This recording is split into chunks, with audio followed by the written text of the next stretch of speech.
Prime time news का optimum dose prime eight 4 के साथ हाजिर हूं मैं दिनेश गौतम। नमस्कार, स्वागत है आपका। और सबसे पहले आपको यह बता दूं कि आज मेन्यू में खास क्या है।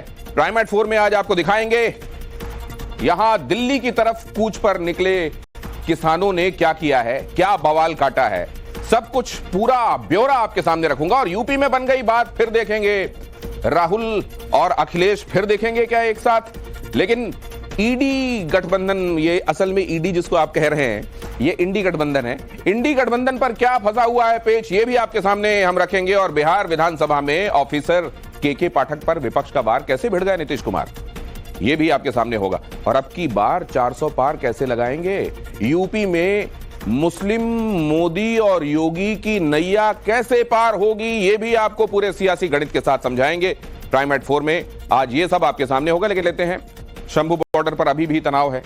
पुलिस और प्रदर्शनकारियों में फिर से झड़प हुई है। प्रदर्शनकारियों पर आंसू गैस के गोले फिर से छोड़े गए हैं। यहां पर देखिए जरा ये तस्वीरें, शंभू बॉर्डर पर तनाव की तस्वीरें आगे मैं दिखाने वाला हूं। ये खबर आपके सामने है। पुलिस और प्रदर्शनकारियों के बीच में कैसे झड़प की स्थितियां कई बार बन रही हैं और ये लगातार होता हुआ दिखाई दे रहा है। लेकिन इस बार किसानों ने पहले के मुकाबले ज्यादा तैयारी की है। वो तैयारी क्या है वो मैं आपको बताऊंगा। ये जो प्रदर्शनकारी यहां जमा हुए हैं, इनका साथ देने के लिए कैसे पानीपत से भी किसान उस तरफ कूच करते हुए नजर आए और उनके साथ क्या हुआ ये भी आपको बताऊंगा। फिलहाल ये तस्वीरें देख लीजिए, हरियाणा के शंभू बॉर्डर से हंगामे की ये तस्वीरें।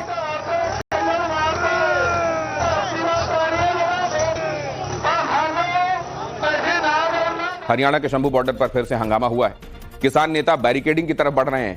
प्रदर्शनकारियों पर आंसू गैस के गोले छोड़े गए हैं। शंभू बॉर्डर पर बवाल का एक और वीडियो आपके सामने मैं रख रहा हूं। आंसू गैस के गोले छोड़े जाने के बाद यहां भगदड़ मच गई और वीडियो में प्रदर्शनकारी भागते हुए नजर आ रहे हैं। चर्चा से समाधान हो सकता है, कृषि मंत्री ये लगातार बात कह रहे हैं। बातचीत लगातार होनी चाहिए और बातचीत से समाधान संभव है। अर्जुन मुंडा ये बात भी कह रहे हैं। इस सबके बीच ये प्रदर्शनकारी लगता नहीं कि सरकार की कही हुई इन बातों से असल में मानने के मूड में। उन्होंने कुछ ठाना हुआ है और वो जो ठाना हुआ है इन तस्वीरों में आपको दिखाई दे रहा है। किस तरीके से खुद को बचाने के लिए मास्क और शील्ड और यहाँ जूट की बोरियां और बैरिकेडिंग हटाने के लिए तमाम तरह के डिवाइसेस वो लेकर पहुंचे हैं। ये स्पष्ट बताता है कि वो इस बारे में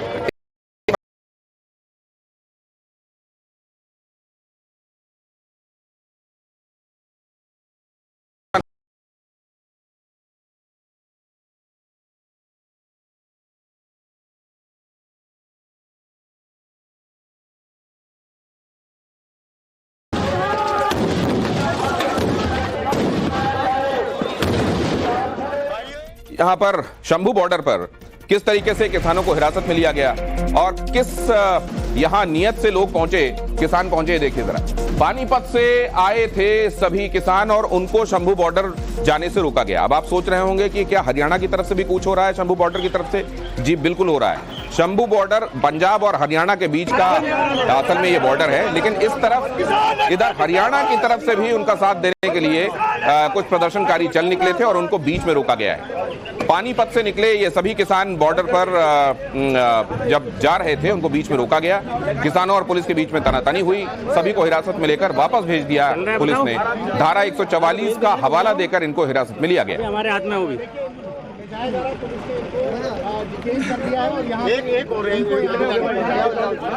दिल्ली मार्च के समर्थन में निकले राकेश टिकैत, ये खबर भी देखिए।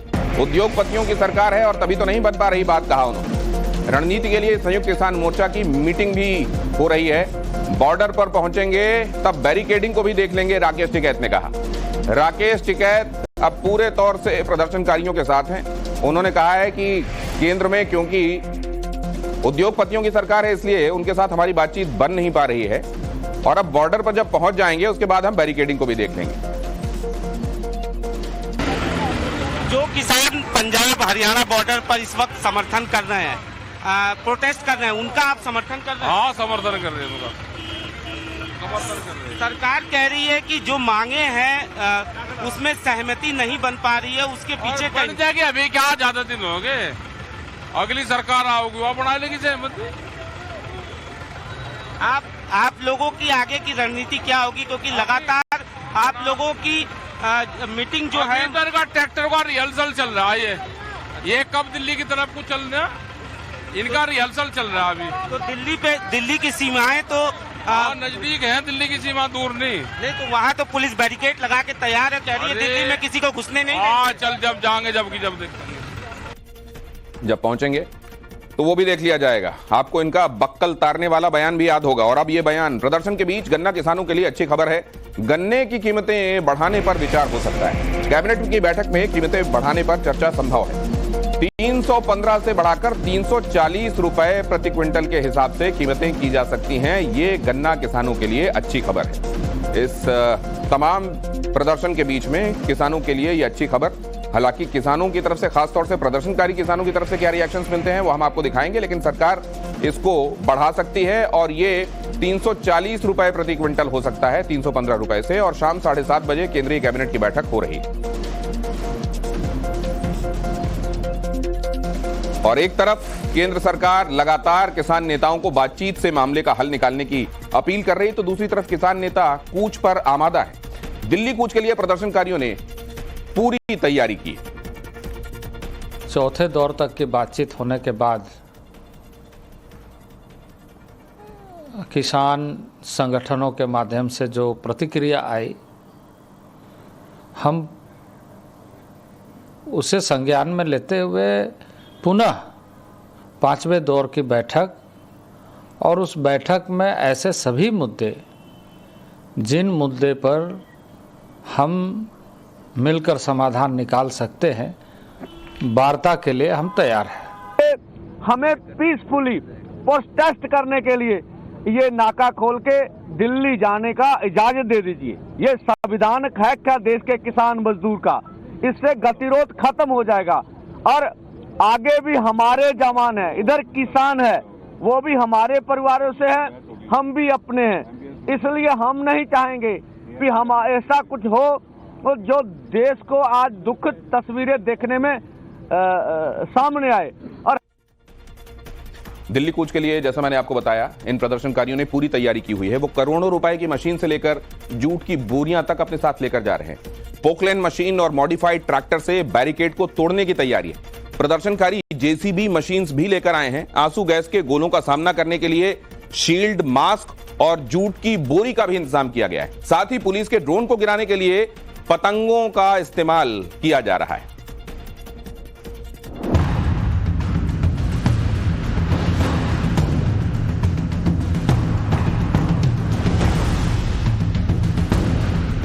एक तरफ किसान, दूसरी तरफ सुरक्षा बल। दिल्ली कूच के लिए जब किसान निकले तो पूरे दल बल के साथ निकले। ऐसा लग रहा है कि ये एमएसपी की मांग के लिए नहीं, दिल्ली से युद्ध करने निकले हैं।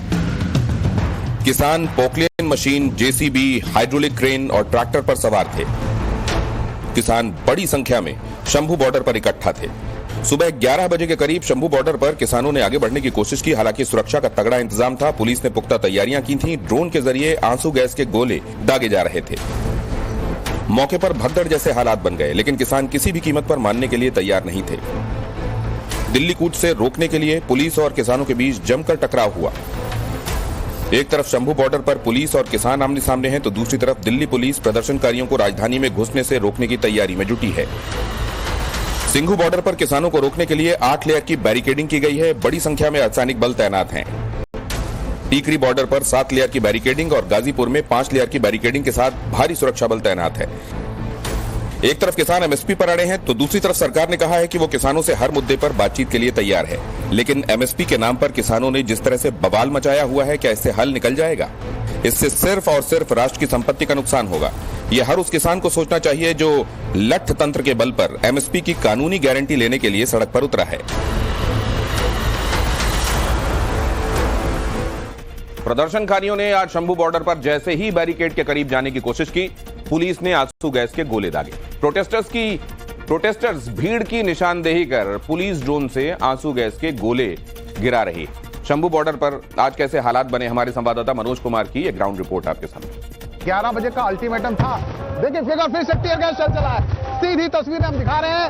एक बार फिर से तनावपूर्ण माहौल यहाँ पर बनता हुआ दिखाई दे रहा है। एक के बाद एक जो टीयर गैस शल है वो दागे जा रहे हैं। आंसू गैस के गोले चल रहे हैं। देखिए सामने से तस्वीरें जो 13 फरवरी को हमने देखा था, जिस तरीके का नजारा, वैसा ही कुछ नजारा फिर से एक बार यहाँ देखने को मिल रहा है। हरियाणा पुलिस अर्धसैनिक बल जो तैनात हैं, वहां से जो आंसू गैस के गोले हैं वो लगातार बरसाए जा रहे हैं। आसमान में धुआं ही धुआं दिखाई दे रहा है। कुछ पतंगे भी उड़ रही हैं और ये पतंगे भी रणनीति के तहत, स्ट्रेटजी के तहत किसान उड़ा रहे हैं।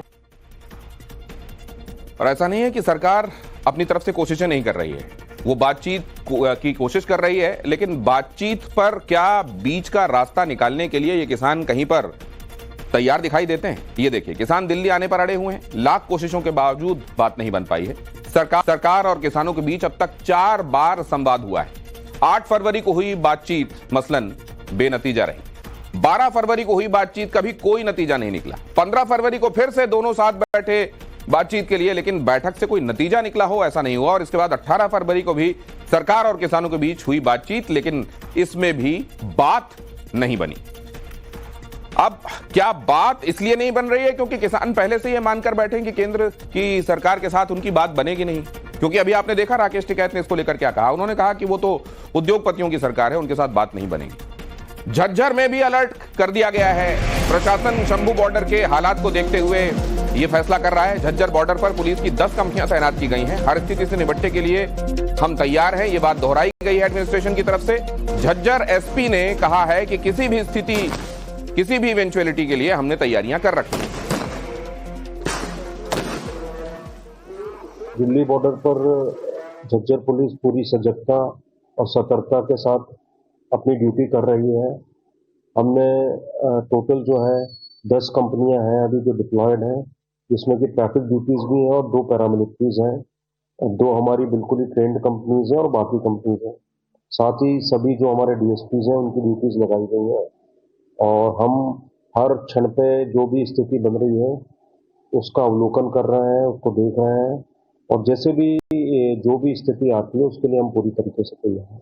आम लोगों से मेरा यही आह्वान है कि जो भी है आपको ट्रैफिक एडवाइजरी हमारे द्वारा जारी की गई है उसकी आप पालना करें। दिल्ली कूच के लिए निकले किसान पूरी तैयारी के साथ आए हैं। जैसा मैंने आपको बताया, किसान किन किन तैयारियों के साथ हैं, सरकार की किन तैयारियों के जवाब में उन्होंने अपनी तरफ से ये तैयारियां की हैं, वो बताता हूं। किसान कंक्रीट तोड़ने वाली पोकलेन मशीन के साथ आए ताकि आगे बढ़ने के लिए रास्ता साफ किया जा सके। पोकलेन के जरिए ही जो असल में जिन सीमेंट स्लैब के बीच में कंक्रीट भर के उसको मजबूत बनाया गया है, पोकलेन के जरिए उसको घसीटने और तोड़ने की तैयारी। किसानों के पास हाइड्रोलिक क्रेन भी है, ये लोडिंग और अनलोडिंग के काम आती है। इसके अलावा बुलडोजर और ट्रैक्टर्स लेकर भी वो निकले हुए हैं ताकि बुलडोजर और ट्रैक्टर्स के जरिए जब एक बार बैरिकेडिंग टूट जाए तो जो थोड़े बहुत वहां पर व्यवधान हो उनको भी हटाते हुए और बड़ी तादाद में लोगों को एक एक ट्रैक्टर में भरकर वो आगे की तरफ कूच कर सकें। किसान मोर्चे पर, किसान मार्च पर अब किस तरीके के रिएक्शंस आ रहे हैं वो देखिए। दिल्ली की तरफ से, हरियाणा की तरफ से जो कहा गया, उस बीच पंजाब क्या कह रहा है वो जानना आपके लिए आवश्यक है। पंजाब के मंत्री बलबीर सिंह ने कहा है कि पंजाब और हरियाणा बॉर्डर पर हालात बेहद तनावपूर्ण हैं। केंद्र और हरियाणा सरकार किसान मार्च को मंजूरी दे। बॉर्डर से लगे इलाके के अस्पतालों में इंतजाम किए गए हैं। प्रदर्शनकारियों से शांति बनाए रखने की अपील की गई है। पंजाब सरकार के मंत्री बलबीर सिंह ने कहा कि दिल्ली मार्च किसानों का संवैधानिक हक है, सरकार इसे मंजूरी क्यों नहीं दे रही है। बलबीर सिंह ने एक तरफ किसानों से शांतिपूर्ण मार्च की अपील की तो दूसरी तरफ यह भी कहा कि किसानों को रोकने के लिए सिर्फ प्लास्टिक के छर्रों का इस्तेमाल किया जाए ताकि जानमाल का नुकसान ना हो।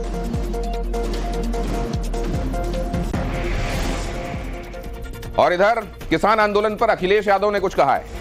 उनका बयान आया है कि किसान एमएसपी पर कानून की मांग कर रहे हैं, लेकिन बीजेपी के लोग भारत रत्न का विज्ञापन कर रहे हैं। किसानों की समस्या खत्म करने की जरूरत है, अखिलेश ने ये बात भी कही। तो कुल मिलाकर इस समय जो माहौल बना हुआ है, इस स्टेटमेंट के जरिए उस तरफ अखिलेश भी चल पड़े। देखिए जरा, किसान धरने पर बैठे हैं, किसान एमएसपी की मांग कर रहे हैं और बीजेपी के लोग भारत रत्न का प्रचार कर रहे थे।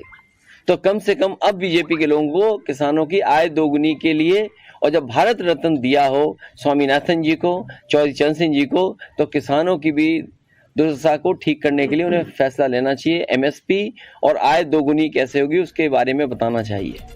किसान प्रदर्शनकारियों का कितना बड़ा रेला दिल्ली कूच के लिए निकला है। अब यह भी आप देख लीजिए कितने लोग हैं जो असल में दिल्ली कूच की तैयारी में।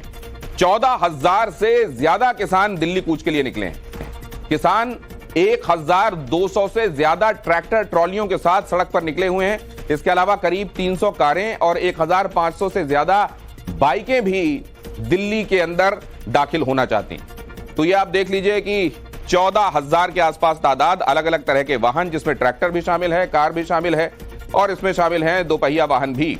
और यहां किसान किसी भी कीमत पर दिल्ली में प्रवेश न कर पाए, इसके लिए पुख्ता इंतजाम किए गए हैं। सिंघू बॉर्डर पर 8 लेयर की बैरिकेडिंग की गई है। 4 स्तरीय नहीं, 8 स्तरीय बैरिकेडिंग। अर्धसैनिक बल तैनात किए गए हैं। टीकरी बॉर्डर पर बड़ी संख्या में सुरक्षा बलों की तैनाती के साथ साथ 7 लेयर बैरिकेडिंग की गई है। गाजीपुर बॉर्डर में 5 लेयर बैरिकेडिंग की गई है और यूपी पुलिस वाटर कैनन और वज्र वाहन के साथ एक्टिव मोड में 24 घंटे यहां पर दिखाई दे रही है।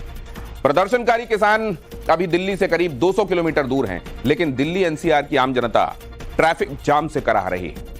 गाजीपुर बॉर्डर, चिल्ला बॉर्डर के साथ साथ गुरुग्राम बॉर्डर पर भी गाड़ियां रेंगती नजर आ रही हैं। दिल्ली एनसीआर की करीब करीब हर मुख्य सड़क पर बैरिकेडिंग की वजह से दिल्ली की रफ्तार सुस्त पड़ गई है और दफ्तर आने जाने वालों को हर दिन बड़ी परेशानी उठानी पड़ रही है।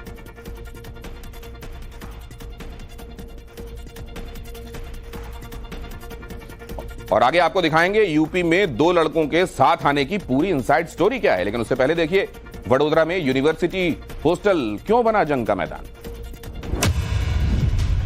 नीली टी शर्ट में दिख रहे इस लड़के पर सिक्योरिटी गार्ड्स दनादन लाठियां बरसा रहे हैं। ये तस्वीर बेंगलुरु के वेलवर्थ सिटी अपार्टमेंट से सामने आई है। जिस लड़के की पिटाई हो रही है उस पर आरोप है कि उसने पहले अपार्टमेंट के सिक्योरिटी गार्ड्स के साथ बदतमीजी की, जिसके बाद सभी गार्ड्स ने मिलकर लड़के की जमकर पिटाई कर दी। पुलिस ने पीड़ित की शिकायत पर मामले की जांच शुरू कर दी है। वडोदरा की पारुल यूनिवर्सिटी के हॉस्टल कैंपस में जमकर बवाल हुआ। हॉस्टल कंपाउंड में ही गुजराती और अफ्रीकी छात्र भिड़ गए। छात्रों ने एक दूसरे पर लात घूंसों की बारिश कर दी। यहां तक कि लड़ाई कर रहे छात्रों ने बीच बचाव करने आए छात्रों को भी नहीं बख्शा। ये पूरा विवाद रेसिस्ट कमेंट से जुड़ा हुआ है। मारपीट का वीडियो सोशल मीडिया पर वायरल हो रहा है। बीती रात उत्तर प्रदेश के रायबरेली में एक टोल प्लाजा पर बदमाशों ने जमकर बवाल किया। टोल मांगने पर अज्ञात बदमाशों ने फायरिंग कर दी। ये पूरी घटना सीसीटीवी में रिकॉर्ड हो गई है। वीडियो में साफ दिख रहा है कि 2 बदमाश टोल प्लाजा पर दनादन हवाई फायरिंग कर रहे हैं। बदमाशों ने मुंह पर मास्क पहन रखा था। हालांकि इस गोलीबारी में टोलकर्मी बाल बाल बच गए। ड्रग रैकेट पर क्रैकडाउन में पुणे पुलिस को एक बड़ी कामयाबी हाथ लगी है। पुणे के विश्रांतवाड़ी इलाके में 2 गोदामों पर छापेमारी कर पुलिस ने करीब 600 किलोग्राम आईएमडी ड्रग बरामद की है। पुणे पुलिस ने आरोपियों की निशानदेही पर दिल्ली से भी 400 करोड़ की ड्रग बरामद की है। अब तक 1100 करोड़ की ड्रग जब्त करके 3 आरोपियों को गिरफ्तार किया गया है। मध्य प्रदेश के सीधी जिले से एक चौंकाने वाला मामला सामने आया है। यहां स्थानीय लोगों ने हजारों गोवंश के साथ कलेक्ट्रेट दफ्तर का घेराव कर दिया। दरअसल सीधी के जमोड़ी थाना इलाके में गो हत्या की बात सामने आई थी। गो हत्या के खिलाफ प्रदर्शन करने के लिए लोगों ने अनोखा तरीका निकाला और हजारों गोवंश के साथ डीएम को ज्ञापन देने पहुंच गए। और अगली खबर प्राइम एट 4 ये कि जयपुर में यूथ कांग्रेस का जोरदार प्रदर्शन देखने को मिला है। सीएम आवास का घेराव यहां पर किया जा रहा था। किसानों और रोजगार के मुद्दे पर यह प्रदर्शन हुआ है। भारतीय जनता पार्टी सरकार पर युवाओं को ठगने का आरोप लगाया गया। यूथ कांग्रेस के नेताओं पर वाटर कैनन का इस्तेमाल किया गया। बेरोजगारी को लेकर कांग्रेस ने यह प्रदर्शन किया है। प्रदर्शनकारियों पर पुलिस का लाठीचार्ज भी देखने को मिला। और ये कार्यकर्ताओं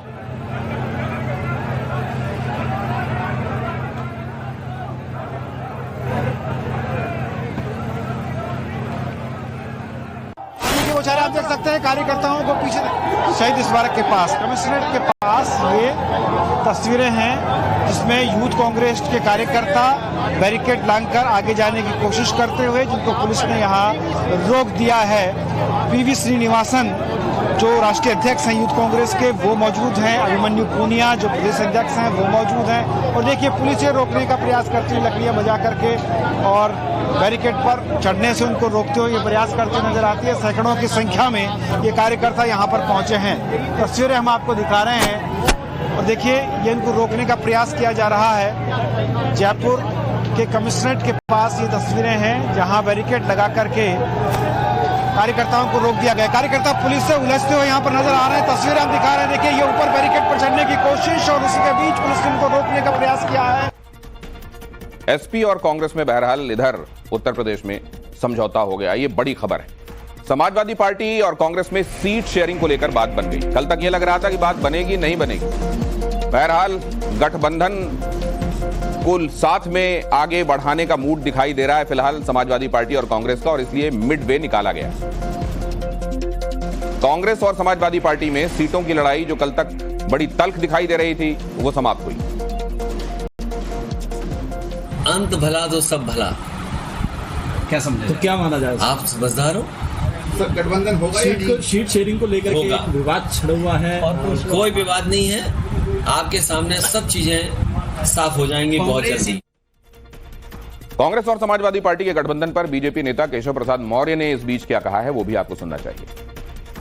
उससे भाजपा की सेहत पे कोई असर नहीं पड़ता है, लेकिन यह जो मेरे समझ में आ रहा है कि कांग्रेस के सरदार श्री राहुल गांधी जी चाहते हैं सपा समाप्तवादी पार्टी बने, और अगर सपा वालों को ये पता है कि उनकी पार्टी समाप्त हो रही है तो अखिलेश यादव जी भी ये चाहते हैं कि कांग्रेस मुक्त भी बने यूपी। तो दोनों एक दूसरे की मदद करने की सामर्थ्य नहीं रखते। दोनों दलों को मालूम है कि उनके प्रत्याशियों को इस बार जमानत बचाना मुश्किल हो जाएगा। फिर भी अगर वो गठबंधन करके लड़ते हैं तो अलग अलग लड़ते हैं तो भारतीय जनता पार्टी उनको धूल चटाएगी, कमल का फूल खिलाएगी और 80 के 80 सीटें जीत करके हम माननीय नरेंद्र मोदी जी को फिर एक बार देश के प्रधानमंत्री के पद की शपथ लेते हुए देखेंगे।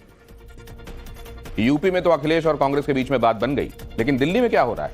दिल्ली में कांग्रेस और आम आदमी पार्टी की दाल गलती दिखाई नहीं दे रही है। यह खबर आपके सामने। इंडी गठबंधन को यहां दिल्ली में बड़ा झटका लग सकता है। दिल्ली में टूट सकता है इंडी गठबंधन। सीट शेयरिंग को लेकर कांग्रेस और आम आदमी पार्टी में बात बन नहीं रही है। दिल्ली में कांग्रेस ने 4 सीटों की मांग की है। हरियाणा, असम और गुजरात में भी बताया जा रहा है कि दोनों के बीच बात नहीं बन रही है। पंजाब में आम आदमी पार्टी और कांग्रेस के बीच पहले से ही लोकसभा सीटों पर सहमति नहीं बन पाई थी, लेकिन अब हरियाणा, असम, गुजरात और दिल्ली में भी स्थिति पंजाब की तरह ही दिखाई दे रही है। कांग्रेस ने हरियाणा में आम आदमी पार्टी को 1 सीट का ऑफर दिया है। असम और गुजरात में भी कांग्रेस आम आदमी पार्टी को सिर्फ 1 सीट देना चाहती है, जबकि दिल्ली में आम आदमी पार्टी कांग्रेस को सिर्फ 1 सीट देने के मूड में है। लेकिन सोर्सेज के हवाले से जो खबर आ रही है उसके मुताबिक कांग्रेस 4 सीटें मांग रही है। दरअसल दिल्ली में लोकसभा की 7 सीटें हैं, जिनमें से आम आदमी पार्टी कांग्रेस को सिर्फ 1 सीट देना चाहती है, लेकिन कांग्रेस 4 सीटों की डिमांड कर रही है। यहीं पर पेंच फंसा हुआ है। हरियाणा की 10 लोकसभा सीटों में से कांग्रेस आम आदमी पार्टी को सिर्फ 1 सीट ऑफर कर रही है, लेकिन आम आदमी पार्टी यहां जो डिमांड कर रही है वो है 3 सीटें। असम में कांग्रेस आम आदमी पार्टी को सिर्फ 1 सीट देना चाहती है और आम आदमी पार्टी 3 सीटों की मांग कर रही है। गुजरात में भी बात नहीं बन पा रही है। यहां भी कांग्रेस सिर्फ 1 सीट देना चाह रही है, लेकिन आम आदमी पार्टी 8 सीटें मांग रही है। और इसीलिए लग रहा है कि पंजाब वाली स्थिति ही बाकी जगहों पर भी हो जाएगी। और उत्तर प्रदेश की राजनीति से जुड़ी एक बड़ी खबर आ रही है, वो आपके सामने रखता हूं। मुसलमानों को रिझाने के लिए बीजेपी का एक प्लान, ये बड़ा प्लान सामने आ रहा है। मस्जिद और मदरसों के पास जाकर प्रचार करेगी भारतीय जनता पार्टी। उर्दू और अरबी भाषा में प्रचार किया जाएगा। उर्दू में एक बार फिर मोदी सरकार के लगे पोस्टर्स। उर्दू साहित्य भी मुस्लिमों के बीच में बांटा जाएगा। भारतीय जनता पार्टी लोकसभा चुनाव 2024 की तैयारियों में तेजी से जुटी हुई है और इस बीच यूपी में बीजेपी ने मुसलमानों को भी अपने पक्ष में लाने के लिए यह बड़ा कदम उठाया है। बीजेपी का अल्पसंख्यक मोर्चा यूपी की मस्जिदों, मदरसों पर प्रचार करेगा। प्रदेश भर के मस्जिदों और मदरसों के आसपास उर्दू और अरबी भाषा में भाजपा के प्रचार अभियान की शुरुआत की गई है। लखनऊ की दरगाह हजरत कासिम शाहिद से प्रचार अभियान की शुरुआत हो गई।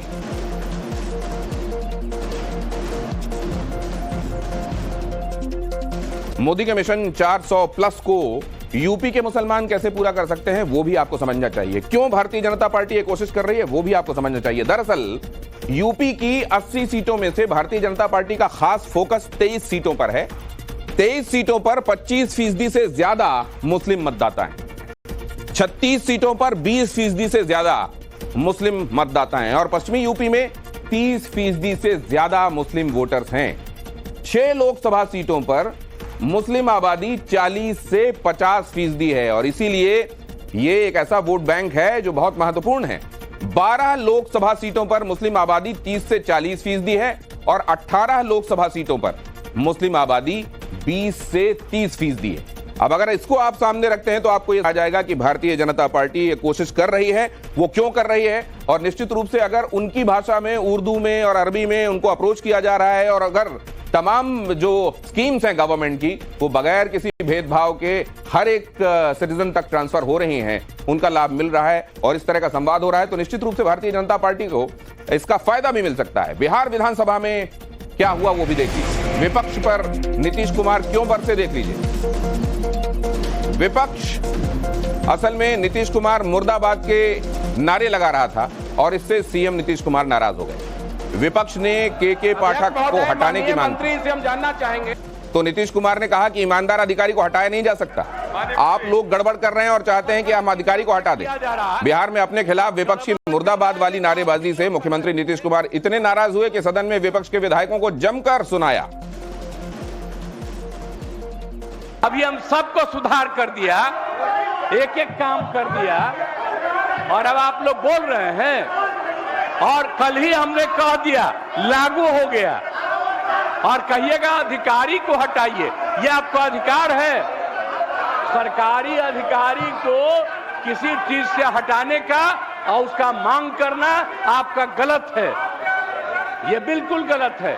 ईमानदार आदमी के खिलाफ आप लोग कार्रवाई कर रहे हैं, जो सबसे ईमानदार है उसके खिलाफ कार्रवाई करते हैं। ऐसे अधिकारी जो किसी का धंधा इधर उधर नहीं सुनता है और उसी के खिलाफ एक्शन लेते हैं, बहुत गलत बात है। और आप लोगों को जितना मर्जा करना है उतना जोर से हंगामा करिए। और अब आपको आगे दिखाते हैं बंगाल की खाड़ी में हिंद के जलवीरों की शौर्य गाथा। लेकिन उससे पहले बिहार विधानसभा में नीतीश कुमार को जब गुस्सा आया उसका अगला हिस्सा भी देख लीजिए। महाराष्ट्र में कांग्रेस ने बाबा सिद्दीकी के बेटे जीशान को मुंबई यूथ कांग्रेस के अध्यक्ष पद से हटा दिया है। अब जीशान की जगह अखिलेश यादव को मुंबई यूथ कांग्रेस का अध्यक्ष बनाया गया है। लंबे समय तक कांग्रेस में रहने के बाद बाबा सिद्दीकी ने हाल ही में एनसीपी अजीत पवार गुट का दामन थाम लिया था, जिसके बाद से ही उनके बेटे और कांग्रेस विधायक जीशान सिद्दीकी पर एक्शन की संभावना जताई जा रही थी। महाराष्ट्र में कांग्रेस ने बाबा सिद्दीकी के बेटे जीशान को मुंबई यूथ कांग्रेस के अध्यक्ष पद से हटा दिया है। अब जीशान की जगह अखिलेश यादव को मुंबई यूथ कांग्रेस का अध्यक्ष बनाया गया है। लंबे समय तक कांग्रेस में रहने के बाद बाबा सिद्दीकी ने हाल ही में एनसीपी अजीत पवार गुट का दामन थाम लिया था, जिसके बाद से ही उनके बेटे और कांग्रेस विधायक जीशान सिद्दीकी पर एक्शन की संभावना जताई जा रही थी। राहुल गांधी 26 फरवरी को इंग्लैंड के लिए रवाना होंगे। 27 और 28 फरवरी को वो ऑक्सफोर्ड यूनिवर्सिटी में होंगे। राहुल 1 मार्च तक विदेश यात्रा पर होंगे। राहुल गांधी की भारत जोड़ो न्याय यात्रा इस वक्त उत्तर प्रदेश के उन्नाव से गुजर रही है। इस बीच खबर आई है कि राहुल इस यात्रा से ब्रेक लेकर एक बार फिर विदेश दौरे पर जाएंगे। कांग्रेस नेता दिग्विजय सिंह ने एक बार फिर राम भक्तों के साथ मोदी समर्थकों का अपमान किया है। मध्य प्रदेश के गुना में बीजेपी पर तंज कसते हुए दिग्विजय सिंह ने कहा, वो कहते हैं 500 साल बाद भगवान राम को लेकर आए हैं। तुमसे नीरव मोदी और विजय माल्या तो लाए नहीं गए, भगवान राम को लाओगे। दिग्विजय ने बगैर नाम लिए आरोप लगाया कि बीजेपी को धर्म से कोई लेना देना नहीं है। हिमाचल विधानसभा की कार्रवाई शुरू होने से पहले ही सदन के बाहर बीजेपी विधायकों ने प्रदर्शन किया। नेता प्रतिपक्ष जयराम ठाकुर की अगुवाई में बीजेपी विधायक कांग्रेस की 10 गारंटी लिखी हुई तख्ती लेकर पहुंच गए और सुक्खू सरकार के खिलाफ जोरदार नारेबाजी की। बीजेपी ने सीएम सुक्खू पर झूठे वादे करने और लूट मचाने का आरोप लगाया है।